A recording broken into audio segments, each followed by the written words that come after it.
할렐루야. 오늘 이 새벽에도 이 한날도 하나님의 은혜가 함께 하시길 축복합니다. 한 가지 광고 드리고 또 권면 드리는 것은 우리가 목요일에 주일 중보기도에 이어서 목요 중보기도가 지금 진행이 되고 있죠. 오전 10시 반과 저녁 7시 반에 각각 진행이 되고 있는데 여러분들 기도에 함께 동참해 주십사 부탁을 드려요. 특별히 낮에 혹시 오전에 시간이 되신 분들은 좀 자원하는 마음으로 기도에 좀 동참해 주시고, 여러분 기도가 많이 필요한 때입니다. 늘 우리가 항상 기도하고 쉬지 않고 기도해야 되겠지만 지금 더 많은 기도가 필요하고 또 하나님께서 원하시는데 10시 반, 오전 10시 반, 목요일 오늘입니다. 10시 반 기억하셔서 함께 동참해 주시면 좋겠고요. 또 기도 부탁드리는 건 우리 전우수 권사님 또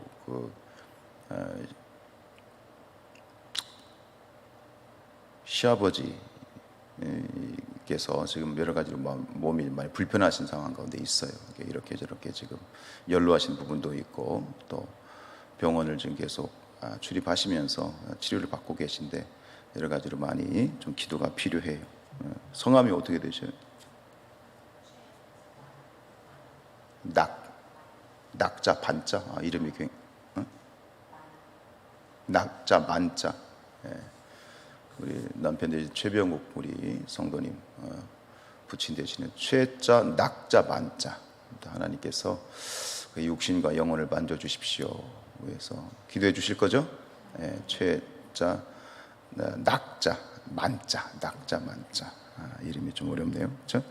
기도 부탁드립니다.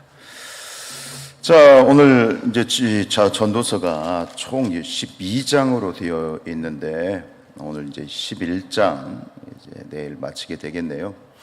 역시 이제 이 전도서가 이야기하는 것은 해 아래 인생이 허무한데 허무한 것으로 끝나지 말고 그 허무함을 극복하는 삶을 살아라 라고 하는 그런 어떤 그것이 지혜이다라고 얘기하면서 여러 가지 각도로 인생의 허무함에 대해서 계속 이 얘기를 하고 또 한편으로는 그 허무함을 극복하는, 어떻게 하면 극복할까. 그래서 오늘 이 본문에서도 이 허무함을, 해 아래 인생의 허무함을 극복하는 그러한 확실한 삶의 자세 하나를 가르치는데, 특별히 오늘은 1절로 4절에서 가르치고 있는 그런 삶의 자세, 허무함을 극복하는 삶의 자세, 그게 뭐냐? 그게 바로 구제다, 이렇게 얘기를 합니다. 구제, 나누는 삶, 베푸는 삶.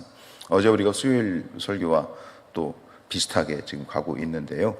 우리 1절 말씀 읽어볼까요? 자, 너는 내 떡을 물 위에 던져라. 여러 날 후에 도로 찾으리라. 굉장히 무슨 계시록 같은 그런 애매한 표현을 썼는데 이게 무슨 뜻일까요? 내 떡을 물 위에 던져라. 여러 날 후에 도로 찾으리라. 흘러가는 물에 던져버리면 못 찾을 것 같은데 물 위에 던지면 나중에 도로 찾게 된다, 리턴한다는 얘기인데 이게 무슨 얘기냐? 이 본문을 가지고 크게 두 가지 어떤 해석이 있는데 공동번역과 새번역에 보면 이렇게 돼 있어요. 공동번역에 보면 돈이 있거든 눈 감고 사업에 투자해 두어라 이렇게 돼 있어요. 참고 기다리면 언젠가는 이윤이 되어 돌아올 것이다. 요즘 말로 하면 주식 투자해라, 사업에 투자하라. 그러니까 투자에 대한 어떤 그런 측면으로 공동번역과 새번역은 해석을 해놨어요. 실질적인 투자이지요. 그래서 근데 왜 물 위에 던져라? 물과 관련된 투자입니다. 떡을 물 위에 던져라. 이것은 해상 무역과 관련된 투자. 그래서 실제로 역사적으로 볼 때 이 솔로몬이 말이죠. 그 열왕기상 10장 27절에 보면 왕이 예루살렘에서 은을 돌같이 흔하게 하고 백향목을 평지에 뽕나무같이 많게 하였다. 이 백향목은 나무 중에 나무거든요. 이 나무의 여왕이에요. 그런데 그런 아주 귀한 나무가 뽕나무같이 흔하게 되고, 그리고 은이 뭐같이요? 돌같이 흔하게 될 정도로 솔로몬의 시대가 어마어마한 그런 부를 누렸잖아요. 근데 그 중심이 뭐가 있냐면 이 솔로몬이 열왕들 중에 최초로 해상 무역을 시작했대요. 그래서 에시온 게벨이라고 하는 그곳에 항구를 설치하고 또 항만을 설치를 해서 조선소를 설치해 가지고 거기서 해상무역을 최초로 시작한 게 솔로몬이래요. 그러니까 그로 인해서 어떤 큰 이 부를 누리게 되어졌는데, 2절에 보면 또 그렇게 보면 2절을 보세요. 7에게나 8에게 나눠줄지어다. 무슨 재앙이 땅에 임하는지 네가 알지 못함이니이다. 이것도 같은 투자의 측면으로 보면 공동번역에 이렇게 돼 있어요. 이 세상에서 네가 무슨 재난을 만날지 모르니 투자할 때에는 7이나 8로 나누어 하여라. 요즘 말로 말하면 은퇴연금, 국민연금, 이런 식으로 어떤 경제적인 투자의 이야기로 이 공동번역에도 세번역에도 그런 식으로 이렇게 번역을 해놨는데, 근데 한편으로는 그래요. 학자들은 무슨 이 솔로몬이 생뚱맞게 하나님의 지혜를 얘기하다가 왜 갑자기 투자에 대한 이야기를 하나, 이게 맞나? 그래가지고 이것에 대해서 이거를 실제적인 경제적인 투자로 보지 않고 이것을 영적인 투자로 또 해석할 수 있어요. 결국은 뭐예요? 그게 뭐냐? 영적인 투자. 뭡니까? 그게 구제하는 거, 베푸는 거, 그런 측면으로 보고 있고, 또 어찌 보면 또 그렇게도 같이 이 경제적인 투자로도 볼 수 있지만, 여러분 투자 중에 투자는 뭐냐? 누구에게 투자하는 거예요? 사람에게 투자하는 거죠. 그렇죠? 그런 영적인 투자의 측면으로도 그렇게 보는데, 오늘은 저는 그쪽으로 한번 이것을 돌려서 보도록 하죠. 즉 여기서 떡을 물에 던진다라고 하는 건 뭐예요? 떡을 물에 던지면 돌아와요? 안 돌아와요? 안 돌아오죠. 흐르는 물에다가 던져버리면 이게 흘러가 버리지 돌아오지 않잖아요. 그러니까 이 떡을 물에 던진다라는 것이 이렇게 구제의 측면으로 봤을 때 어떻게 되냐면, 돌아올 것을 기대하거나 계산하지 않는다는 거예요. 우리가 누군가에게 정말 나누고 베풀 때 뭐예요? 그냥 나눠주죠. 어제 말씀드린 그냥 주는 것이고요. 나눠주는 것이지, 그것을 계산해 가지고 내가 이만큼 저 사람한테 베풀면 저 사람이 이만큼 해줄 것이다. 그거는 구제가 아니죠. 그거는 사업이고 계산하면 안 되는 거잖아요. 그러니까 이것을 얘기하면 떡에 물을 던진다는 것은 돌아올 것을 기대하거나 계산하지 않고 나누고 베풀고 돕고 구제하고 선교하는 거, 이것을 의미한다라고 말할 수 있죠. 그러나 결국 그냥 돌아올 것을 기대하지 않고 나누지만 결국 그게 어떻게 된다? 자기에게로 다시 돌아와서 그게 은혜로 임하게 된다라고 하는 것이죠. 어제 우리가 누가복음 6장 38절에서 보았던 것처럼 주라, 그리하면 너희에게 다시 돌아올 것이다. 근데 그것은 어떻게 돌아와요? 하나님이 주시는데 후히 되어 누르고 흔들어 넘치도록 하여 너희에게 안겨주리라. 너희가 헤아리는 그 헤아림으로 너희도 헤아림을 도로 받을 것이다 라고 하는 어떤 구제와, 또 그로 인해서 하나님이 그 구제하는 마음을 보시고 축복해 주시고 갚아주시는 그런 측면으로 볼 수 있다라고 하는 것이죠. 그러니까 이 허무한 삶, 뭔가 가치가 없고 아무것도 없이 다 그냥 사라져버릴 것 같은 삶이지만, 그런 삶이라 할지라도 그 삶을 정말 의미 있고 가치 있게 보낼 수 있는 좋은 방법이 뭐냐, 그런 삶의 태도가 뭐냐, 나누라고 하는 거예요. 아낌없이 기부하고, 그죠? 이 미국이란 나라가 그렇잖아요. 미국이란 나라가 여러 가지로 문제도 많지만 참 그 가진 자들이 삶의 올바른 가치관이 뭐냐면, 가진 만큼 또 뭐예요? 베푸는 거예요. 빌 게이츠나 워렌 버핏이나 최고의 어떤 그런 자산가들도 보면 어마어마한 자산을 가지고 있지만 또 어마어마하게 뭐예요? 베풀 줄 아는 거, 나눌 줄 아는 거. 그게 바로 이런 기독교적인 가치관이거든요. 그래서 영어 영역본 중에 NLT라고 하는 그런 영역본에 보면 이렇게 돼 있어요. 관대하게 베풀어라.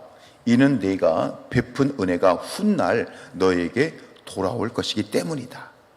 이만한 투자가 어디 있어요, 사실은요. 지금 당장 내가 아낌없이 베풀지만 그것이 훗날 은혜로 돌아올 것이다 라고 하는 이런 놀라운 영적 원리를 우리에게 가르쳐 주고 있죠. 그런 의미에서 2절도 다시 볼 수 있어요. 앞에서는 7이나 8에게 분산 투자해라, 이렇게 투자적인 측면으로 경제적인 투자를 보면 분산 투자를 말하는 것이지만, 여기서 7에게나 8이라는 이 말은 뭐냐면 어떤 관용구적인 표현이에요. 문자적으로 정말 7, 8이 아니라, 우리가 그러잖아요. 몇 개 있어? 서너 개 있어. 그러면 그냥 서너 개라는 얘기인가요? 꼭 3개, 4개라는 뜻인가요? 그렇지 않죠. 어떤 뜻이에요? 그냥 몇 개 있어, 이런 뜻이지 꼭 3, 4라는 숫자가 아니거든요. 마찬가지로 7이나 8에게도 꼭 7, 7, 8의 의미가 아니라 이것은 뭐예요? 많고 적음의 어떤 의미예요. 그럼 7, 8은 많다는 얘기일까요? 적다는 얘기일까요? 많다는 얘기. 그래서 어떤 학자는 이 단어를 7에게나 8에게를 뭐라고, 무한정적 수적 가치, 그러니까 한정, 제한이 없이 내가 나누고 베풀고 돕고 구제하되, 어떻게 나누고 어떻게 구제하라고요? 무한정으로 할 수 있는 만큼 최선을 다해서 내가 그렇게 베풀고 구제할 때 결국 나중에 그 베품이 너에게로 도로 돌아올 것이다 라는 그런 의미로 또 볼 수 있는 것이죠. 그러면서 2절에 보면 뒷부분이 뭐라고 되어 있어요? 이 땅에 임할는지 무슨 재앙이 이 땅에 임을는지 내가 알지 못함이라. 재앙이라고 하는 것. 그러니까 이것이 바로 인생의 허무함을 나타내는 단적인 그런 표현이죠. 재앙이 언제, 어떻게 우리에게 다가올지, 우리 인생이 어떻게 허무하게 끝날지를 잘 우리는 모르죠. 그러니까 삶이 불안정하고 굉장히 초조할 수밖에 없죠. 그러나 이처럼 불안정한 인생을 확고하게 다질 수 있는 좋은 방법이 뭐냐? 그게 바로 영적인 투자다. 구제하고 나누고 우리가 이웃들에게 나누는 삶, 축복합니다. 특별히 요셉 알았지? 알았어? 우리 요셉이는 그 누구보다 많이 나누고 베풀고 돕고 구제하고 섬기는 그런 물질의 축복받기를 축원드립니다. 아멘, 임마. 그래도 우리가 뭔가를 나누려면 뭐 없어도 나누긴 하지만 저는 그렇게 기도해요. 저도 목회하면서 저 자신에게도 하나님 가장 많이 나눌 수 있는 목사가 되게 해주세요. 기도하고 우리 성도들도 마찬가지예요. 어쨌든 내 주머니에 뭐가 있어야 줄 거 아니에요. 그러니까 우리 성도들이 축복하여 주시되, 왜 축복받아야 돼? 왜 하나님 축복받아야 돼? 그게 중요한 거거든. 무조건 축복해 주세요, 이건 이유가 안 되잖아. 정당한 요구가 돼야 되지. 하나님 많이, 정말 많이 나누고 베풀고 돕고 구제하고, 저 워렌 버핏이나 빌 게이츠나 세계적인 어떤 그러한 자산가들처럼 뭐 또 누구예요? 또 우리가 잘 아는 11조에 또 누구죠? 그 사람? 갑자기 생각 안 나네. 워싱턴에 있는데. 그런 어떤, 그러니까 가장 많이 나눌 수 있는, 나누기 위해서는 또 하나님이 축복해 주셔야 되잖아요. 그렇죠? 그런 축복을 받는, 특별히 우리 기성세대를 넘어서 우리 자녀들에게, 자손들에게, 여러분들의 자녀들에게 또 손자 손녀들이 그런 삶을 살 수 있도록 하나님 축복해 주세요. 이렇게 기도의 제목도 될 수 있다고 생각합니다. 잠언서 11장 24절 25절에 보면 이렇게 돼 있어요. 흩어 구제하여도 더욱 부하게 되는 일이 있나니 과도히 아껴도 가난하게 될 뿐이다. 아낀다고 쌓이는 게 아니다. 과도히 아껴도 가난하게 된다. 25절에 보면 구제를 좋아하는 자는 풍족하여질 것이다. 그러니까 여기서 구제를 좋아하는, 풍족하여진다는 것은 물질적인 풍족도 뭐 포함이 되겠지만 영적인, 정서적인, 그렇죠? 삶이 풍성해지는 거예요. 많이 나누면 베풀수록 그 삶이 풍성해져. 마음이 풍성해지고 마음이 행복해지고, 받는 것도 축복이지만 줄 때 주시는, 줄 때 이 드는 마음에 그 풍요함이 있거든요. 그렇죠? 구제를 좋아하는 자는 풍족하여질 것이요 남을 윤택하게 하는 자는 자기도 윤택하여지리라. 오늘 이 솔로몬이 오늘 전도서 지금 11장에서 얘기하는 것을 잠언서 11장에서도 똑같이 이야기하고 있죠. 여러분, 하나님으로부터 오는 보상을 기대하십시오. 하나님만이 베푸실 수 있는 그런 참된 안정과 평안을 기대하십시오. 그러니까 그런 마음을 가지고 필요한 자들에게 나누고 베풀고 돕고 구제하여 섬길 수 있는 그런 삶을 참 풍성하게 의미 있게 살아갈 수 있는 저와 여러분들 될 수 있기를 주님의 이름으로 축복합니다.